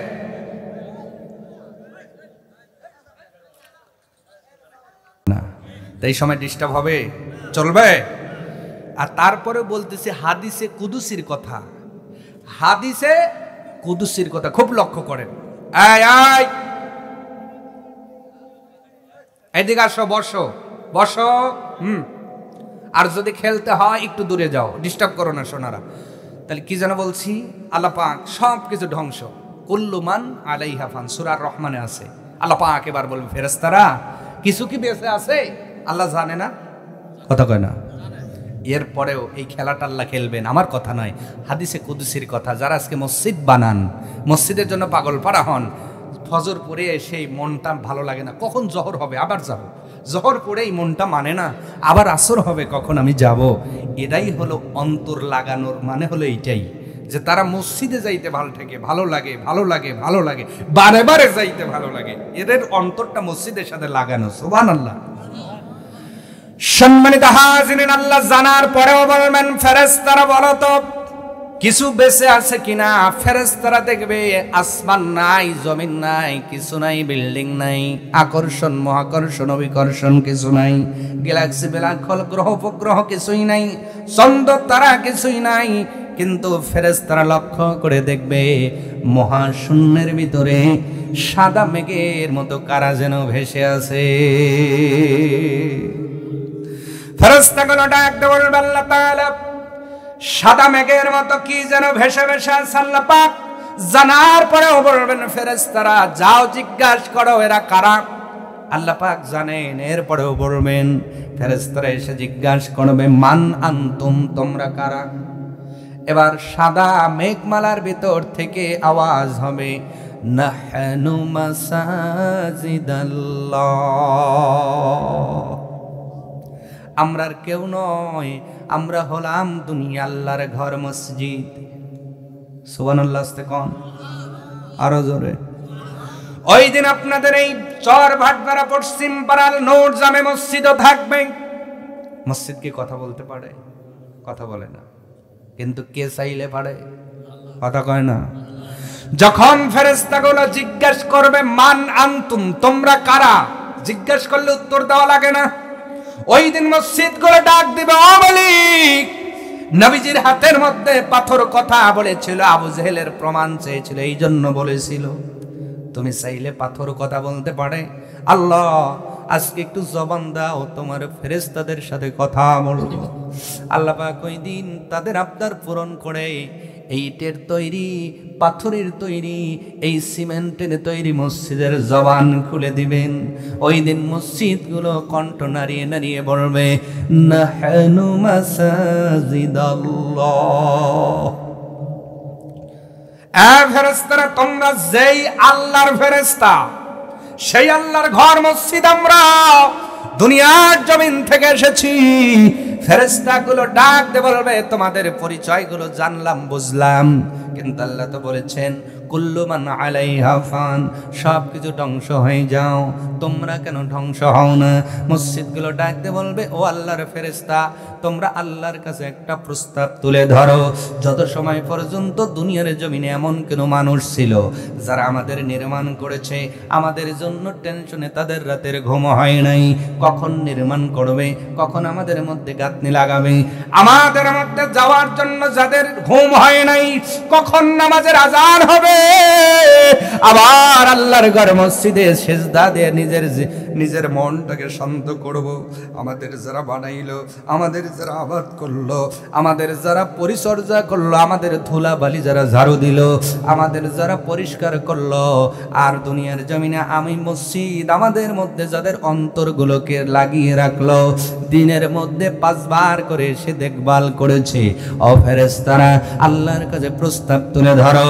যত সময় পর্যন্ত এই কঠিন কিয়ামতের দিনে ওই মানুষগুলো আমাদের মধ্যে না উঠবে, আর ওই কঠিন পলছি রাত পার করে জান্নাতে না দেব, তত সময় পর্যন্ত আমরা ধ্বংস হব না। আরো জোরে। এই খেলাটা খেলছেন কে? আল্লাহ না চাইলে কি মসজিদগুলো বাঁচতে পারবে নাকি? আল্লাহর কাছে প্রস্তাব উপস্থাপন হয়ে যাবে, আসমানের মালিক, আপনার ঘর মসজিদগুলো ধ্বংস হয় না কেন? আল্লাহ পাকের ফেরেশতাগুলো বলবে, আল্লাহ আপনি জানেন, এরপরেও জিজ্ঞাসা করেন। তাহলে শুনে নেন, ওই মসজিদগুলো চায় তাদের যারা বানিয়েছে, যারা আবাদ করেছে, যারা পরিচর্যা করেছে, যারা তাদের 5 ওয়াক্ত নামাজে গিয়ে যারা হাজিরা দিয়েছে, এই মানুষগুলোকে বলছি রাত পার করে জান্নাতে দিতে চায়। আল্লাহ পাক ডাক দিয়ে বলবে, তাদের আমল নামার কি খবর?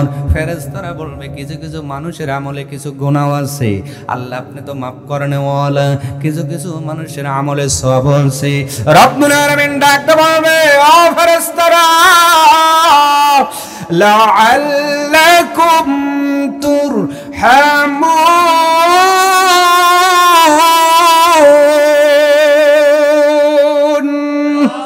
ও ফেরেশতারা, আশা করা যায় তারা রহম প্রাপ্ত হবে। বলো তো তারা 3টা শর্ত মেনেছে কিনা?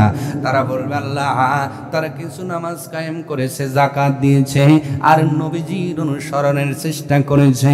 রব্বুল আলামিন ডাকতে বলবে, ও ফেরেশতারা, যারা দুনিয়ার জমিনে এই 3টা শর্ত মেনে আমার মসজিদের আবাদ করেছে, আজকে তাদের আমলে কিছু গুনাহ যদি থেকেও থাকে, লাআল্লাকুম তুরহামুন, আমি আল্লাহ রহম করে, করুণা করে তাদের জান্নাত দিয়ে দিলাম। যাও যাও যাও যাও, মসজিদের মধ্যে উঠায়া দাও, পৌঁছি রাত পার করে জান্নাত দিয়ে দিলাম। আওয়াজ তুলে হবে কি সুবহানাল্লাহ? ওই কাতারে কে কে থাকতে চান? একটু মেহেরবানি করে, আপনারা অনেক দান দিয়েছেন আমি জানি, আমার বন্ধুবার মাওলানা আফসার আলীর কাছে অনেক দান দিয়েছেন আমরা জানি, আমিও শুনেছি, কিন্তু আজকে আমি বড় জামাই। কি জামাই? এটাকে আমি ছায়া নিছি না আপনারা দিছেন? কথা কয় না। আমরা কি ছায়া নিছি না আপনি দিছেন? আপনারাই কিন্তু বড় জামাই বানাইছেন নাকি? তাহলে জামাই যদি বড় হয়, কামাই তার বেশি হয়। বললাম কি? তাহলে জামাই আসছে আজকে বাড়িতে 5 জন, 4 জনে কিছু কিছু দিলেন, বড় জামাইকে চোখেই দেখলেন না, ওই জামাই কোনোদিন আসবে কি? কথা কয় না, আসবে কি? তো জামাই যদি বড় হয়, কামাই কিন্তু বেশি হওয়া দরকার, ঠিক কিনা?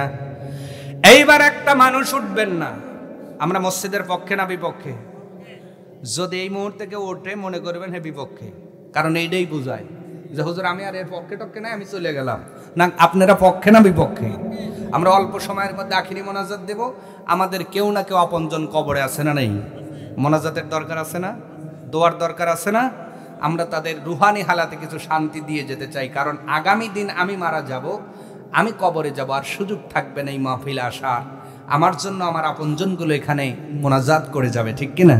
আর আমি যদি আজকে ফাঁকি দেই, ফাঁকির মধ্যে পড়তে হবে। সম্মানিত হাজিরিন, অল্প সময়ের মধ্যে এমন কেউ কি আছেন, হুজুর যান, এই হাদিসে কুদসি শুনলাম কিয়ামতের দিন মসজিদ আমার পক্ষে থাকবে, মসজিদ আমার কথা বলবে, মসজিদ যেন আমার কথা বলে, এই কারণে আমার কষ্ট উপার্জিত টাকা অথবা কিছু ধান, কিছু সিমেন্ট, কিছু কিছু হুজুর জান দিলাম, এই সম্পদ তো রেখেই যাব, জমিন থেকেই যাবে, ভাগ বাটোয়ারা হয়ে শুধু আইলটা বাড়বে, আমি তো সাথে নিয়ে যেতে পারবো না। এমন কোন দেলনা মনলা আছেন এই ঘরের জন্য, আল্লাহর ঘরের জন্য অন্তরটা খুলে সাধ্যের মধ্যে কতটুকু দিতে পারবেন দিয়েছেন একবার, হুজুর দিছি, দ্বিতীয় বক্তার কাছে আজকের এই রাত্রে দোয়ার শ্বাস দেওয়া যায় না? কথা যায় না? অবশ্যই যায়, কারণ যেহেতু আলু বুনলে কয় চাষ? 6 চাষ। তো কে বলতে দোয়ার চাষ চলতেছে, তাই গেলি হবে? নবী বলছেন, আমার কথা না, নবীজি বলছেন আমার উম্মত হলো গাভীর জাত, দোয়াই বা যত খালি বেরি হবে। সুবহানাল্লাহ। মুসলমান না সবাই দেয় না, আমি জানি, যে আমি কান ফালা এক নাম যেগুলো পড়ছেন পরে আর শোনাই যায় না। কথা কথা একবার যে স্লিপ পড়ছে উনি কার দিছে? বক্তা 5টা যে বের পারে, 2-1 মানে সংখ্যায় কম। আমি এবার চাইছি যারা দিছেন সবাই দোয়ার চাষ। কি চাষ? আর যাদের দোয়ার হইছে তেওয়ার, আলু ভালো হইব। কি হইব? আলু ভালো হইব। যে দোয়ার হুজুর দিছি এদের তেওয়ার হইব। তাও কিছু না কিছু দিয়ে আমরা শরিক হব, যেন আখেরি মোনাজাতে বলতে পারি, আল্লাহ আমরা সকলেই তোমার ব্যাংকে কিছু না কিছু সাধ্যের মধ্যে দিয়েছি, আল্লাহ কিয়ামতের দিন তুমি ওই কাতারে আমাদের রেখে দিও, ঠিক কিনা? এই দোয়াটা নিয়ে আমরা যাব না ইনশাআল্লাহ? তাছেন এতগুলো মানুষের মধ্যে যারা যা দিছেন, এখানে স্লিপও আছে, আমি পড়বো, দোয়া করবো ইনশাআল্লাহ। এখন এই মুহূর্তে 10 জন মানুষ 10 মণ দান দেন তো, দিছেন যা দিছেন দিছেন। এখন এই মুহূর্তে আমার এই হাদিস শুনে, আল্লাহর হাদিসে কুদসি শুই না, আর জান্নাতে যারা যেতে চান, কিয়ামতের দিন মসজিদ আপনাকে ডাক দিয়ে যেন জান্নাতে নেয়, এই আশায় 10 জন মানুষ 1 নাম্বার রোলে কে আছেন, হুজুর কিয়ামতের দিন আমি চাই এই মসজিদে উঠে জান্নাতে যাব, 1 নাম্বার কে? কি নাম? মোজাম পরামানিক 1 নাম্বার রোলে জোরে কোন মারহাবা। এইখান 3 দল হইছে দেখছেন, কেউ বলছে মারহাবা, কেউ হলো মোর বাবা, কারোর কাম সারা, আমি দিশে হারা। একসঙ্গে বলেন মারহাবা, আবার বলে আরো জোরে, খিদে লাগছে জোরে কোন মারহাবা, আরো জোরে লিল্লাহু।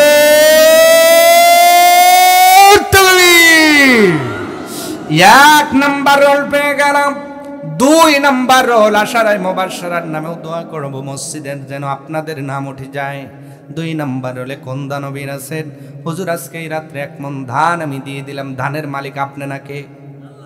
আচ্ছা বলেন তো, পৃথিবীর সব বিজ্ঞানীকে এক জায়গায় করলে একটা ধান জন্মাতে পারবে? কথা বলে না। তা আপনার 1 বিঘে জমিতে 40 মণ ধান যিনি দেন উনি কে? আল্লাহ যদি 10 মণ কমা দেয়, আপিল করতে পারবেন? কেস করবেন? হ্যাঁ না পুলিশের কাছে যাবেন যে আমার জমিনে 10 মণ কমাইছে কে হুজুর, স্যার কেস নেন, কেস নেন হইব? আল্লাহ নিজে কোরআনে বলছে মান জা আবিল হাসানাতি ফালাহু আশরু আমসালিহা, আমি আল্লাহকে 1 গুণ দাও, আমি 10 গুণ দিয়ে দেব। সুবহানাল্লাহ। তো এই বিশ্বাস নিয়ে একটু হাত তোলেন, আল্লাহ আপনার জমিনে 10 গুণ বরকত দিয়ে দেবেন। আর কাটার আগের দিন যদি আল্লাহ শিলা বৃষ্টি দেয়, ও ছাতি ধরে কি ঠেকান যাইব? কথা কয় না, ছাতি হুটানের তো টাইম নাই, ও আগে মাথা বাঁচানোর লেগে গড়ে দেব, দান যাওয়াই ওই আগে আগে আমি বাঁচি। কথা কয় না রে ভাই। আল্লাহ বল, আল্লাহ নবী বলছে আসসাদকাতু তারাদ্দুল বালা, তুমি সদকা করো, আল্লাহ তোমার জমিনকে এই মুসিবত থেকে বাঁচিয়ে দিবেন। তাছেন 2 নাম্বার রোলে এমন কোন দানবী, হুজুর আমার জন্য জমিনের জন্য আল্লাহর কথা বিশ্বাস করে 1 মণ ধান। 2 নাম্বার কেউ আছেন? নাই। হুজুর যতই পাম দেন আর ওয়াজ করেন, বউ কয়া দিছে ওই দানে একবারই, আমি কোনো কথা বোর শুনি না, এই কথাই শুনছি, আমি এক রেখাও আর দেবো না, ওই যে বসে রয়েছে আমি আর দেবই না হুজুর, এই নিয়ত করছে। ওই যে এই নিয়ে আবার বলছে লোয়ার চাকা, লোয়ার চাকা হন আর জাইড চাকা হন, আজরাইল আসলেও লোয়াও গুলাবি না, ওই আপনার ওই কি বলে টায়ারও কুলাবে না, পাম বাড়াবে। আজরাইল আসলে কি বাড়াবে, মানে হাওয়া হাওয়া, আর হাওয়া বাড়াইলে আপনার আর কোনো দাম, যত সময় আপনার জান আছে তত সময় সুযোগ আছে। কবরে যারা আছে এরা কিন্তু একটা আবদার করে আল্লাহর কাছে, কার কাছে? এই কথা কি আমার, কার কথা? আল্লাহ নিজে দলিল দিয়ে বলছেন, যারা মারা গেছে এরা আবদার করে আল্লাহর কাছে, লাউলা আখরতানি ইলা আজালিন করিব,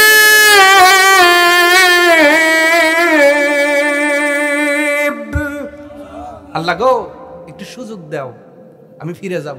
কেন? ফাআসাদদাকা ওয়া আকুম মিনাস সালিহিন, আল্লাহ এইবার যদি আমাকে জান দাও ফিরে যাবার পারি, ফাআসাদদাকা, আমি তোমাকে খালি দান করব দান করব। সুবহানাল্লাহ কওয়া। বান্দা ফিরে আসতে চাই কি করার জন্য? এটা কি আমার কথা, কার কথা? কোরআন বলছে মানুষ ফিরে আসতে চাবে, কবর থেকে উঠে আসতে চাবে একটা আশায়, আল্লাহ গো আমি এইবার যায়া তোমার রাস্তায় খালি দান করব, সদকা করব, আকুম মিনাস সালিহিন, শুধু দান করব না, তোমার নেককার বান্দা হয়ে যাব। তার মানে মানুষের ফিরে আসার প্রথম নাম্বার চাহিদা থাকবে দান করে আল্লাহর রাস্তায় নিজের সোয়াবটা ভারী করার জন্য। কারণ তারা কবরে যা দেখবে যে মানুষগুলো বেশি দান করছে, ওরা বেশি আরামে আছে। সুবহানাল্লাহ। 2 নাম্বার কে দিল? কই দুলাল পরামানি ইনি? আলহামদুলিল্লাহ, মারহাবা কন্ত লিল্লাহ তাকবীর। 2 নাম্বার হলে দুলাল প্রামাণিক, জোরে বলেন মারহাবা। এক মন দান 2 নাম্বার হলে আল্লাহ পাক তোমার বান্দা কবরে যায় যেন এই আকাঙ্ক্ষা না করে, মেহেরবানি করে এই দানকে কবুল করে নিয়ে কবরটা তুমি আরামের ঘর বানায়া দিও। সকলেই বলেন আল্লাহুম্মা আমিন। আমার ভাইয়েরা, 3 নাম্বার শের আলী, জোরে বলুন মারহাবা। আসতে বলবেন না, জোরে বলুন মারহাবা। 3 নাম্বার হলে পেয়ে গেলাম শের আলী, আল্লাহ আমল নামারে কোনা খালি মৃত আব্বা রশিদ খানের কবরটা দিও জান্নাতের ঘর বানি, আল্লাহ দান কবুল করো।